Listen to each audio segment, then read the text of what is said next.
এই দেশে নির্বাচিত সরকার ছিল না কত বছর 17 বছর। এই 17 বছর জঞ্জাল আমাদেরকে পরিষ্কার করতে হবে, 17 বছরের আবর্জনা বর্জ্য আমাদেরকে পরিষ্কার করতে হবে। এবং যেহেতু এখন আমরা নির্বাচিত সরকার, তারেক রহমানের নেতৃত্বে সকল কাজ সকল ডিপার্টমেন্টের সহিত সমন্বিত করবই। পাশাপাশি যারা দখল করে আছেন, যাদের বিশেষ প্রয়োজন সহযোগিতা করার, সকলের আন্তরিকতা সহযোগিতার মধ্য দিয়ে আমরা এই যে একটা দেশপ্রেমিক সরকার হিসাবে জনগণের স্বার্থে জনগণের পাশে থেকে কাজ করা, সেই কাজগুলো আমরা হাতে নিয়েছি। আশা করি সবাই আমাদেরকে আন্তরিকভাবে সহযোগিতা করবেন। আমার দৃঢ় বিশ্বাস এই কাজগুলো যখন আমরা কন্টিনিউ করব, আমরা সেই উপকার সেই সুবিধা জনগণের দোরগোড়ায় আমরা পৌঁছে দিতে সক্ষম হব।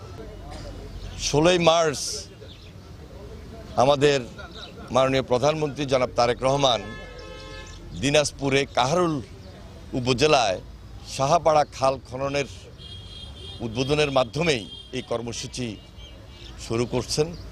পাশাপাশি প্রেসিডেন্ট জি, আপনারা জানেন যে তার জীবদ্দশায় তিনি এই কর্মসূচি হাতে নিয়েছিলেন এবং সেই সময় আমরা সেচ সুবিধা পেয়েছি, উৎপাদন দ্বিগুণ হয়েছে এবং মাছের চাষ বৃদ্ধি পেয়েছে। সব কিছু মিলে আমরা এলাকাটাকে স্বনির্ভর এলাকা হিসাবে করতে সক্ষম হয়েছি। এখনও আমরা সারা বাংলাদেশটাকে স্বনির্ভর বাংলাদেশ গড়ে তুলতে হলে সবার সহযোগিতা প্রয়োজন এবং প্রেসিডেন্ট জিয়ার যে কর্মসূচি, সেই কর্মসূচি আমরা তারেক রহমানের নেতৃত্বে এগিয়ে যাব ইনশাল্লাহ।